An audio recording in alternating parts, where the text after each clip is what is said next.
Non, non, non, non, tout est intégral, oui. Non, ça va.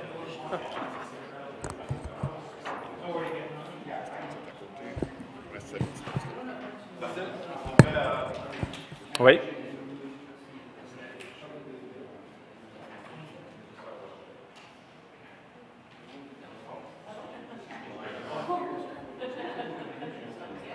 So we're going to start our last session. We're going to start our last session, which is on linguistic issues with respect to mental health and language. Our first presenter is Marcel Martel, who is from the Department of History at York University. So same rules apply, 45 minutes total, and I'll give you 25 minutes signed Good. to let you know where you are. Good. Thank you, thank you. Well, let me tell you what I'll try to say in the next 25, 30 minutes. I hope 25 minutes instead of 30. This is part of a larger project that looks at, Montfort and the whole issue of access to mental health for French-speaking people in Ontario. I'm an historian. My work focuses mostly on public policy. Then my interest and the reason I'm part of this research project is to look at the development of public policy, and in the case of mental health, how do you turn a need, and the need for mental health in French, then how do you turn a need into a problem that will require state intervention or the intervention of the province of Ontario. And this is one of the issues that I'll try to address in this presentation. The second one, yesterday afternoon, I really enjoyed the presentations that we had the last session, because during the question period, there was this whole issue about the role of an interpreter, because often you have to rely on someone who will explain to somebody else in words that you may not be familiar with what's the nature of your illness. Well, this presentation will illustrate the limit when it comes to relying on others to interpret for you, the nature of your medical needs. And finally, this morning, this session on Aboriginals, and I really like the way it was put together, not using language affects your health.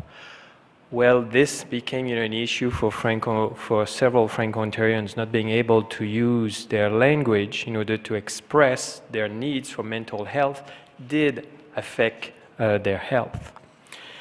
Then let's start with a letter that was written by a mother about her son, and she wrote, this letter to a member of the Provincial Legislative Assembly, Don Boudria. What is interesting in the letter, she expressed, her deep concern and at the same time, her anger because her son was unable to receive mental health in French.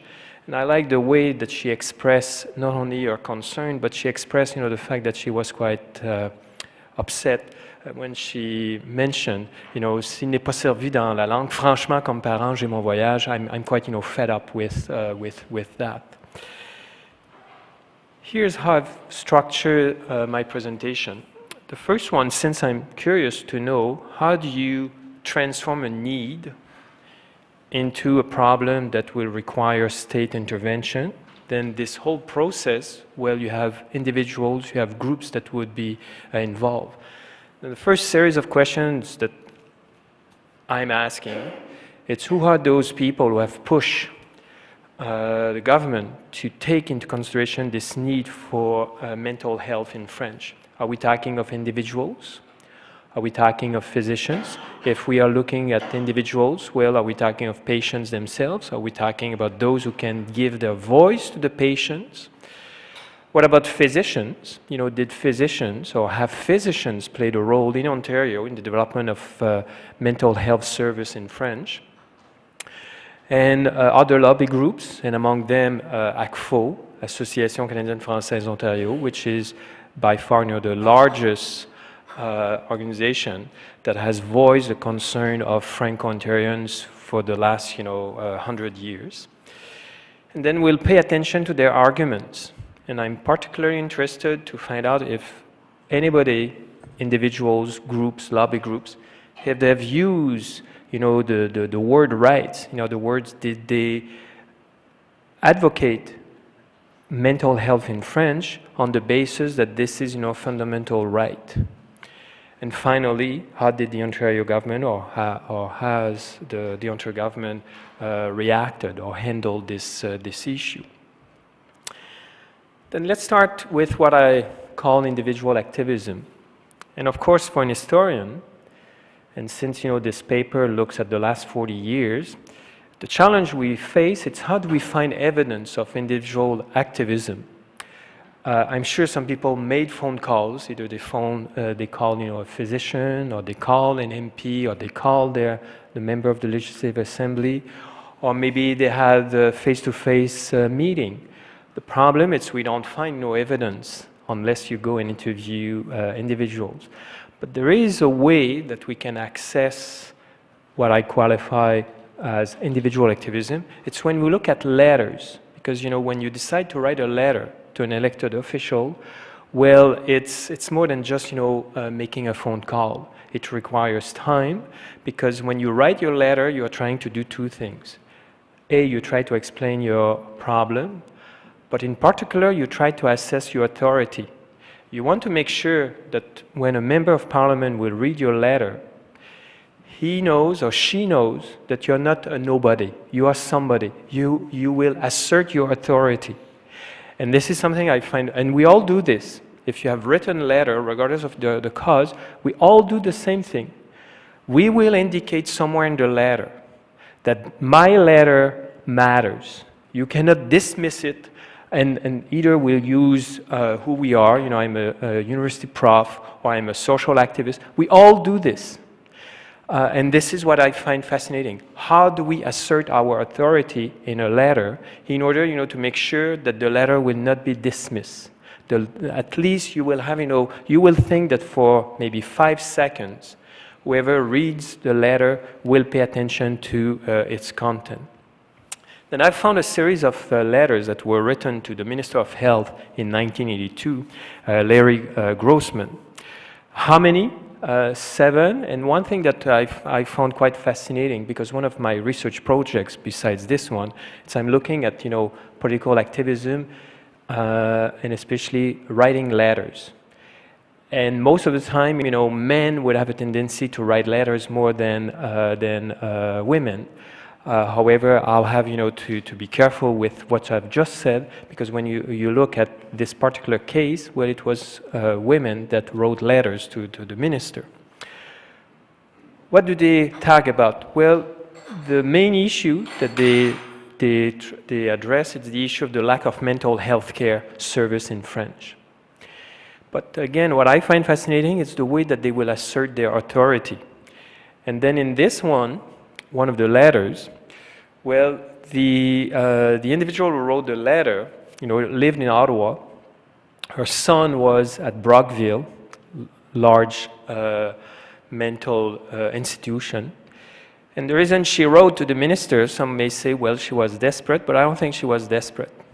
She knew that the minister had probably a way to either talk with the administrator at this hospital or talk to his civil servants, but there was, a faith in the political process that at the end of the day, the one who makes the decision, it's the minister.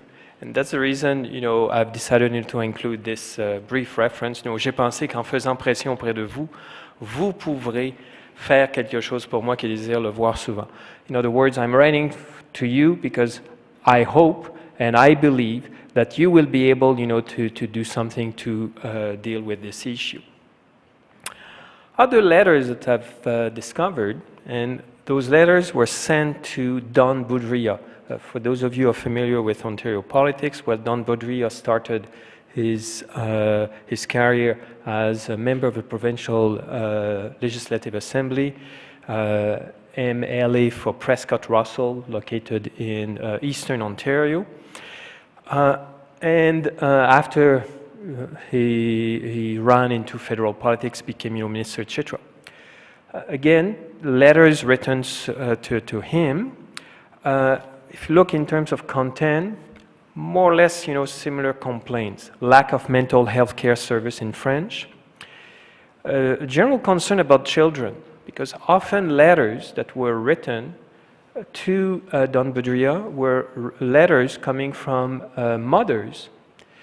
And often they tried to make the MLA aware that there was a serious issue when you have, a 10-year-old child who had to go to a medical center, and nobody could understand him or her because he was unable to speak English.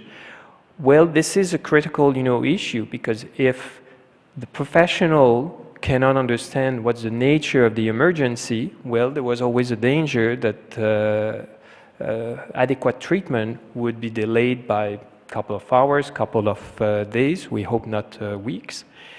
And then something that was interesting in those letters, it's the fact that in some hospitals, they did ask someone who would come and basically be the link between the professional, the health professional, and the child. And those parents said it did not work, because often it took too long to have, someone with an adequate training to explain to the physician, to translate for the physician what was the nature of the emergency or the nature of the mental issue that they had to deal with. Then there was the issue of the inadequate training of these interpreters, or the fact that often they were not available and they had to wait. Then you can, I think, relate to the frustration of a mom or a dad who could not play that role because the mom or the dad did not have, the adequate training. Maybe a question we can ask ourselves: why did they write to Don Boudria? He was not, a professional healthcare. He was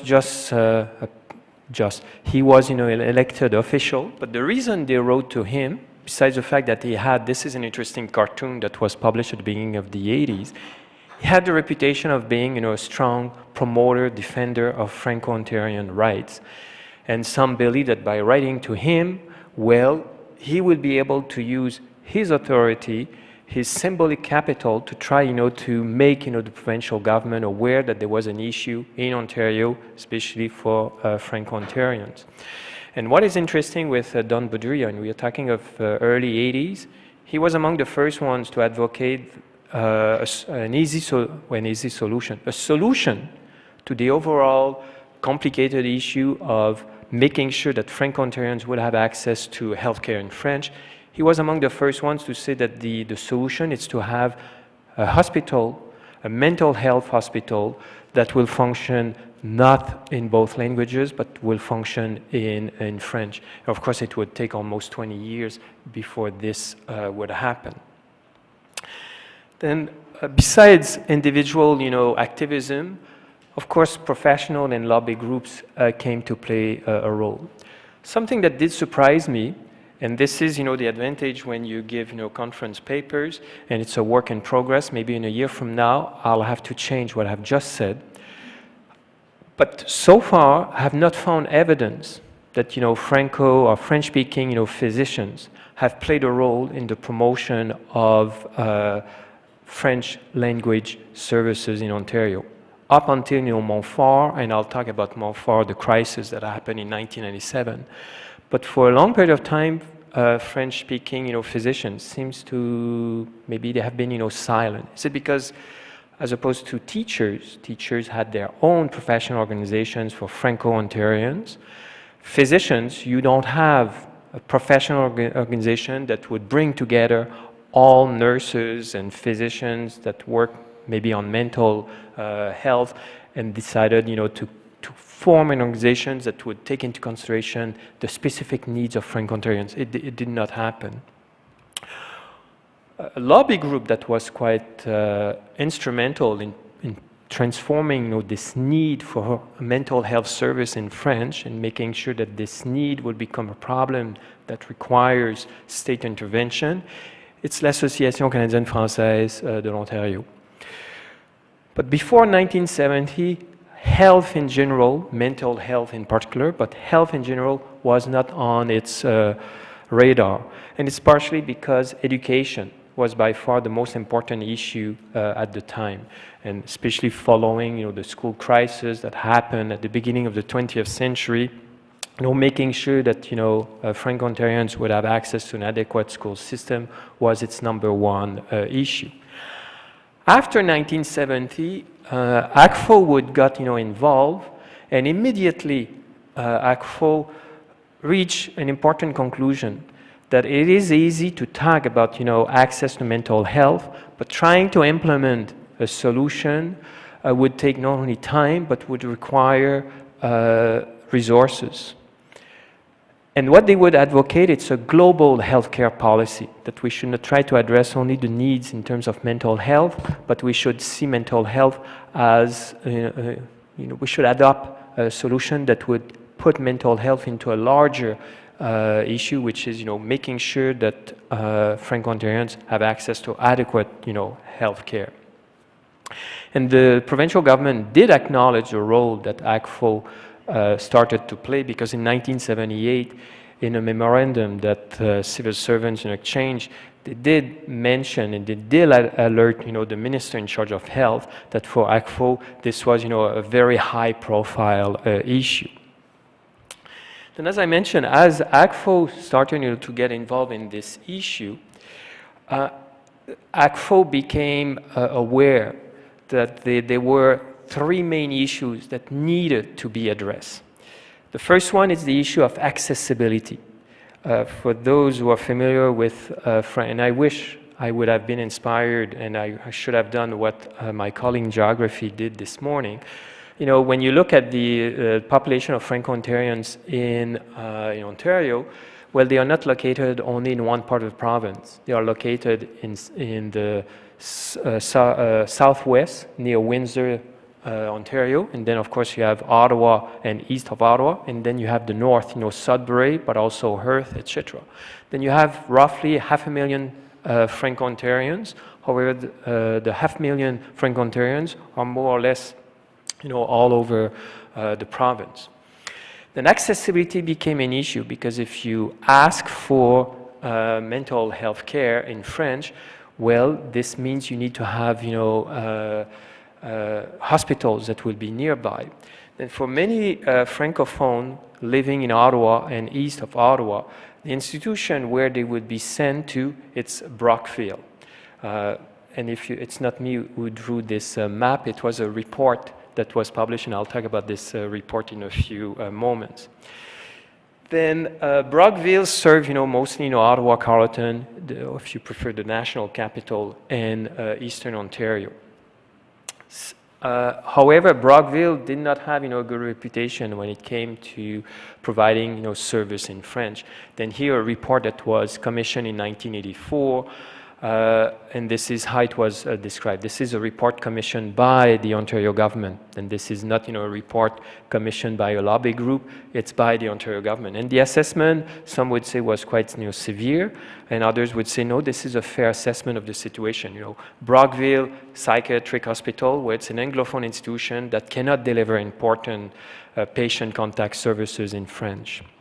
And then a year later, there was another important report commissioned on, the ability of Brockville Psychiatric Hospital to deliver, services in French. And what you have on the second half of the slide, this is a description of healthcare service in Brockville, 1976. If you were a French-speaking person and you were sent there, well, this was, the reality. Then, to go very quickly, 35% of patients, were French-speaking. No French-speaking, physicians. No French-speaking psychiatrists. No French-speaking social workers. All documents were kept in English, etc., etc. I've talked about Brockville. What about, Franco-Ontarians living in Sudbury, Hearst, etc.? Same issue, accessibility. Most of the time, being able to have access to French service in French, well, it was a challenge. And here's a quotation. If you're a Francophone from Dubreuilville and you go to Sault Ste. Marie for treatment, you're pretty well out of luck. You're probably a lot more likely to get treatment if you can speak Italian than you are if you can speak French. And then there was the issue of translation. Sometimes once a patient went to an institution, received treatment, and then was discharged, well, there was a whole issue that you needed to provide the individual with some documents in French. Since most of these institutions did not have French-speaking staff, then often what would happen is a letter would be written, for instance, in French, sent to the institution. The institution would answer in English. The English letter would be sent to Queen's Park in Toronto to get translated and then sent back to the hospital, and then the hospital will send it to the individual who wrote the letter. Again, that was a solution. It was not a solution because it took time, and that was before the invention of internet. Two other issues. Then the first one, accessibility. The second one, it's training. It became obvious that you could ask for services in French, but if you do not have the staff who would be there to provide the service, then what is the point of asking for a service in French? Then ACFO became aware that unless universities became involved, there would be no way we can find a satisfactory solution to the issue of providing healthcare service in French. The University of Ottawa became, because up until the late 80s, it was McGill University and Western University in London that were involved. And of course, McGill, although had the ability to form healthcare in French, it was not the case at Western. But anyway, University of Ottawa became part of the solution. And of course, governance. Again, Franco-Ontarians became aware that in Ontario, hospitals to a certain degree are independent entities. They have, board of governors. Then if the provincial government pressed those hospitals to provide, services in French, unless you have on those boards individuals that would remind, the general director and others the importance that they have, when they open a position, maybe try your best to recruit, if it's not a francophone, someone who will have, an understanding of the other official language. Then what would happen? You will notice a mobilization of Franco-Ontarians who will try their best to get elected, or if they are not elected, to get appointed on those boards in order to make sure that everyone would be reminded that they had to play a role when it comes to providing, services in French. Then what about arguments? In other words, how do you take a need, you turn it into a problem that requires state intervention? Then what are the types of arguments that you will use in order to justify the use of French when it comes to mental health care? Something that came to me as a surprise, there were no reference to rights. In other words, Franco-Ontarians, up until 1997, and you have to, in about 5 minutes, you'll find out why I keep reminding you about 1997.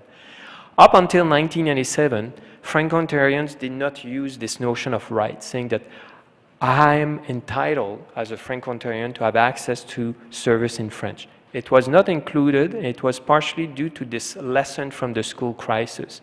In 1912, when the Ontario government decided to restrict the use of French as a language of instruction, Franco-Ontarians decided to bring this case to the courts.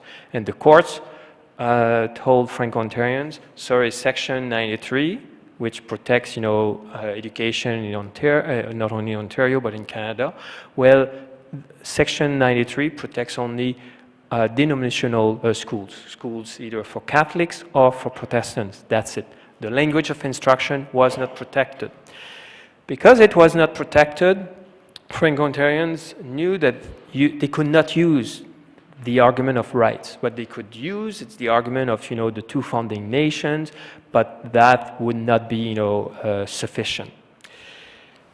Maybe in the 60s, with the development of Medicare, and the fact that one of the arguments that basically forced the federal government to go ahead with Medicare, it's you had, some social groups, social activists in the 60s who made the following argument, that the reason we needed Medicare is because it was a right. You know, you're a citizen of this country. Well, as a citizen of this country, you are entitled to have access to free Medicare, and you should not worry about your ability to pay.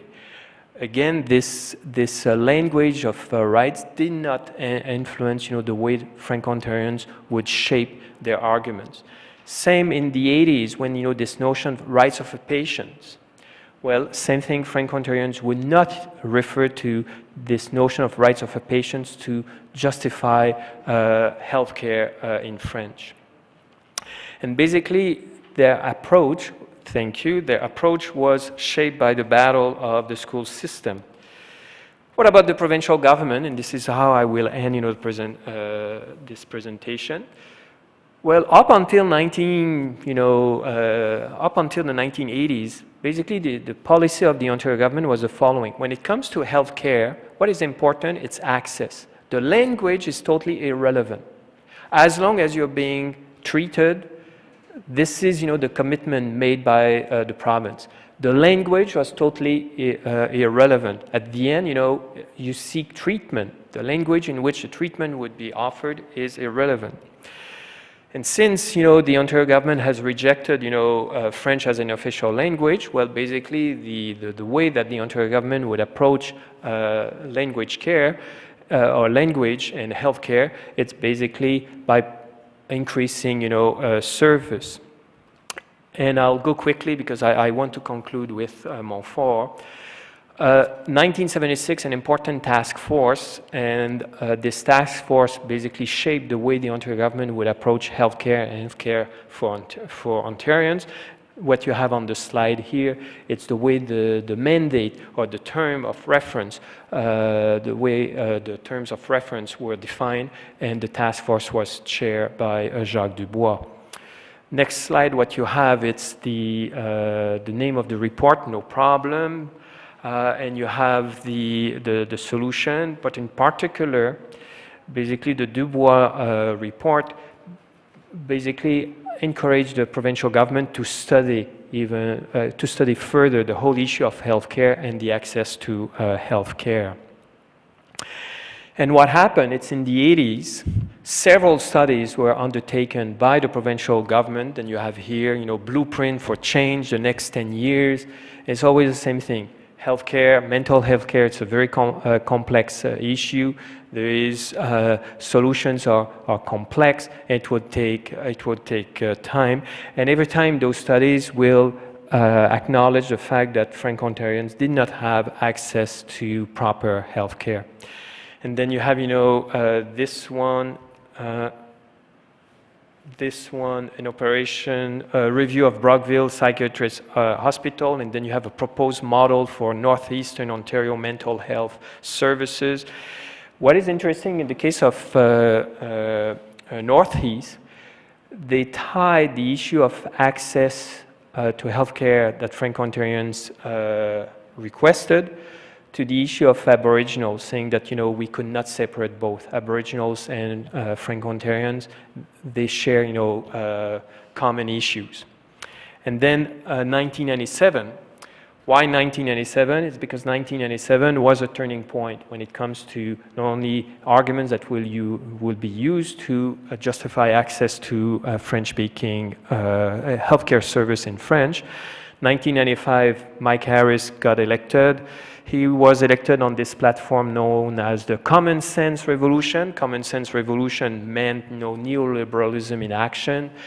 Then important cuts to healthcare throughout Ontario. And in the case of Ottawa, they decided to shut down the only hospital that provided, you know, French service or service in French, including the only hospital in Ontario that provided mental health care in French.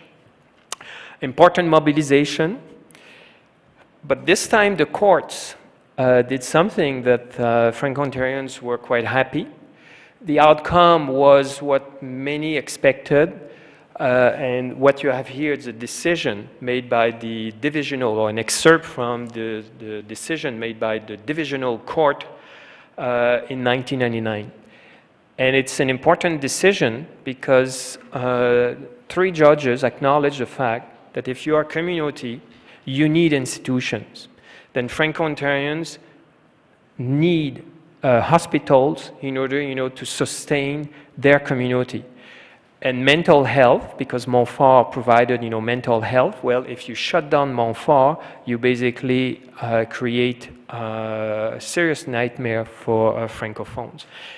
And at the time, those involved in the Montfort battle wanted the provincial government to appeal and go to the Supreme Court of Canada, because what everybody expected is they will appeal, the decision, the Supreme Court of Canada would have to, to deal with the issue, and then whatever the Supreme Court of Canada decides to do, and probably the Supreme Court would have basically repeated the judgment by the divisional court, and every, minority language group outside of Quebec and in Quebec would be, protected, because there'll be some sort of a constitutional protection. However, it did not happen. The Ontario government decided not to appeal. However, it is still an important, decision. As you know, Montfort, since 1987, has become, this important institution, not only for Franco-Ontarians, but when it comes to mental health, Montfort provides mental health. Thank you.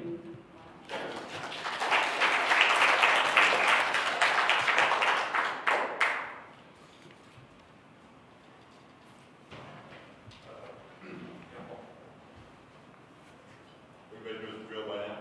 Yes.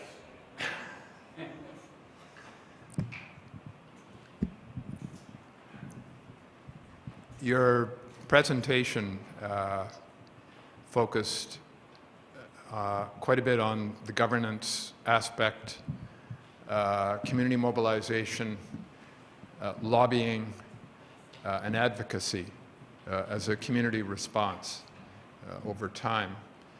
I just want to make a point with regard to the impact that the Montfort campaign had in Quebec, which reverberated years after the issue, in fact, as recently as last year. In fact, actually right now, actually this moment and the next months ahead. Communities that cannot mobilize and address governance in dealing with access to mental health in the whole range, whether it's primary care, mental health, or whatever, suffer the delays of time and history and incremental gains maybe, mostly dependent on the vagaries of government to respond. The importance of the Montfort decision, it's as close to a constitutional guarantee as we'll probably get in our lifetime, but has huge implications, and it's useful even if the Supreme Court. And you never know what the Supreme Court in the end may have decided, so maybe in the end the Montfort decision will serve the advocacy requirements in the future for all minority language communities, Francophone and Anglophone. Anyway, I'll just say that in Quebec, always the fear of the rationalization of a health system for policy reasons, budget, and all the reasons we know, has the impact of leveling institutional structures and dismantling governance structures.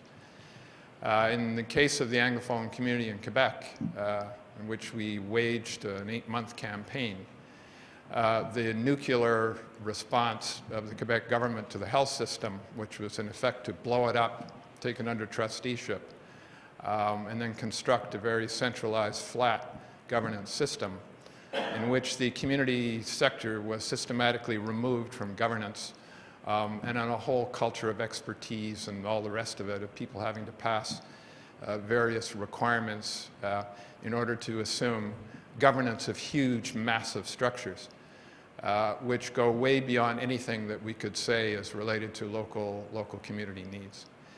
Now, the governance in this case and the use of the Montfort decision came to be a very important element in the political negotiations that were undertaken by community leaders in the Anglophone community. who lost all their institutions, except for the MUHC. There were exceptions. All the other institutions, their boards were dismantled. They're subsumed in huge megastructures. This affected foundations, owning corporations, community assets that have been built over generations, all disappeared, and in fact were being expropriated without compensation. The Montfort decision and the threat to use it in the campaign probably is what opened the door to negotiation. Now, you know, saving the furniture was about the best that the community could do. Saving the furniture didn't, in the end, mean that the community supported the reform. There are fundamental flaws to, we thought, the way in which the government went about dealing with health reform. But it was the Montfort decision which probably made the government the most fearful of totally disbanding and dismantling and not negotiating governance structures. So I thought you would know that it's not well known because it was never trotted out and used as the lever, as the hammer on the Liberal government. But it's important that you should be aware of the role that it did play in the negotiations. I guess the other piece of it, the community fought in the mid-'80s for the right to health and services in English in Quebec. And after a long campaign, won the right in the legislation.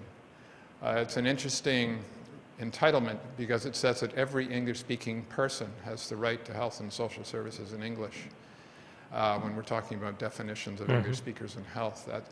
That has remained in the Health Act through different governments all the way through. And still is the architecture today through which, particularly in the regions, we can never build parallel institutions.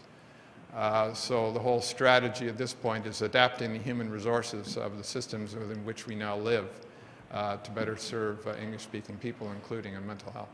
Anyway, but I wanted to give you that little historical current piece with regard to the Montfort campaign. And we can add the case of New Brunswick. Yes. 4 or 5 years ago, where the provincial government decided, to amalgamate various health boards, and they had Bastarache, who used to be a Supreme Court judge, who retired and then decided to get involved, and the provincial government decided not to go ahead. And you mentioned something, and you're absolutely right. It is true that everybody wished that the provincial government would have appealed the decision, and then the Supreme Court.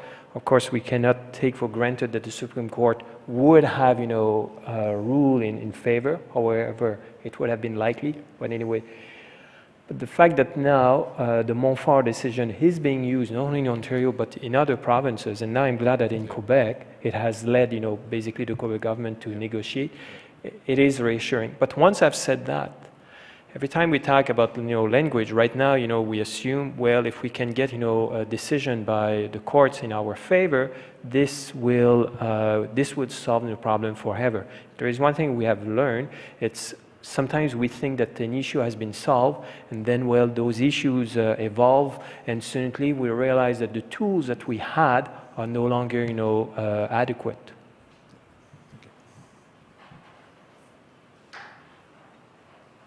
Hi, thank you for the talk.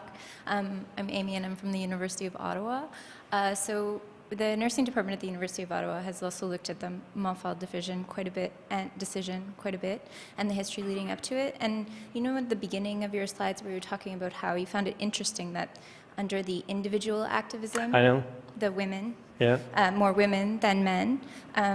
It also, I'm sure, or I just wanted to make sure that you had also seen that happened in the education decision as well, the work to repeal the education Règlement 17 with the Deloge sisters, and also all the women involved with the écologique, and then also Gisèle Lalonde was the spokesperson for this Montfort decision. I find it very interesting that the Franco-Ontarian community from, I guess we say, the past to the recent past is relying on women very heavily to be the advocates for language.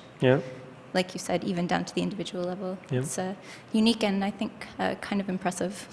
Yeah.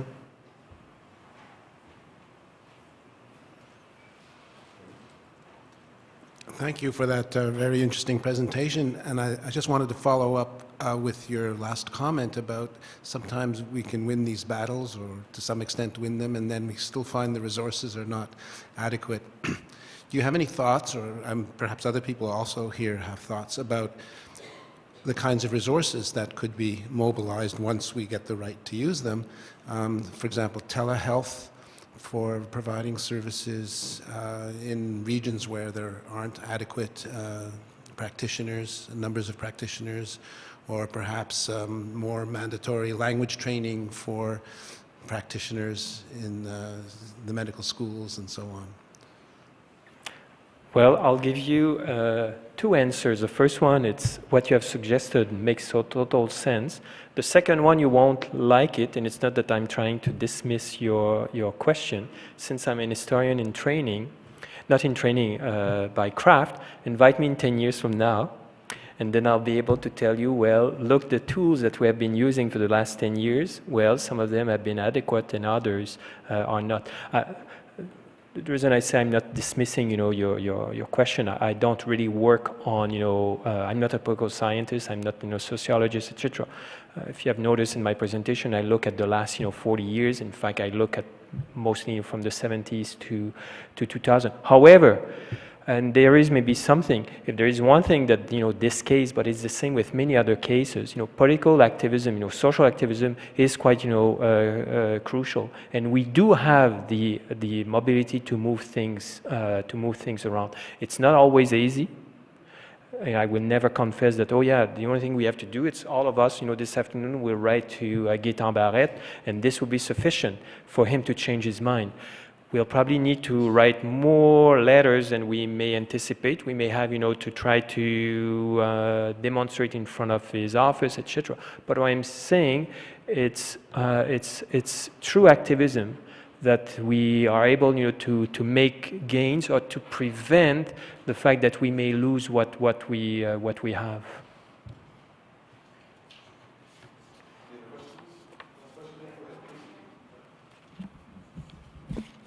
Thank you very much for your presentation. I just had a quick comment, maybe a related question. So in 2007, Canada, the Mental Health Commission came out with a report and a national strategy.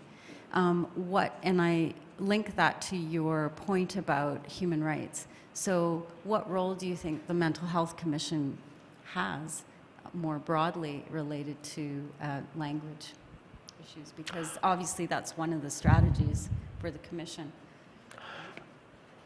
I don't have an answer. I don't have an answer. Has it shaped the way the debate has been evolved in this country?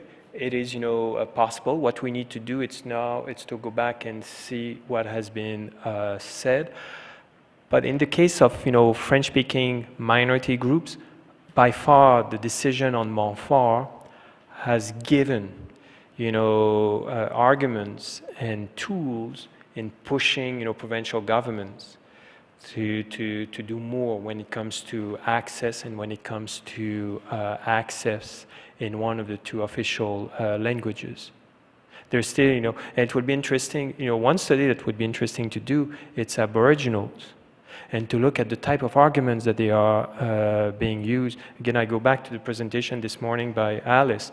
When you said you went to give this presentation, and you had, the excerpt, the quotation coming from the New York Times, that, Ottawa is sending, 2 psychiatrists, and I saw it, when our Minister of Health went to meet, the Native community. And, the chief said, okay, we want those people to stay with us. We don't want them, to come here for a couple of days and then leave. We want them, to stay with us. And it would be interesting to go and maybe help Aboriginals when it comes to activism to say, okay, you should refer to some reports where you mentioned, the United Nations, yeah. Perhaps I can just add a footnote to your question. I actually sit on a diversity committee in the Mental Health Commission, and I can tell you that, in fact, this is actively discussed, how to provide services for Francophone communities outside Quebec, for Anglophone communities in Quebec, and Aboriginal communities. And people are working towards developing the case for why this has to be done, so that it would be convincing, not simply just to assert that there is a need for this, but to elaborate in detail why it's needed and how it might be implemented and so on. So it's under activity now. Yeah. So thank you very much.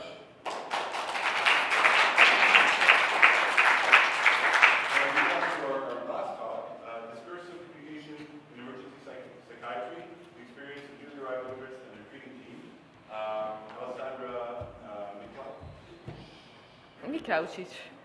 Yeah. Will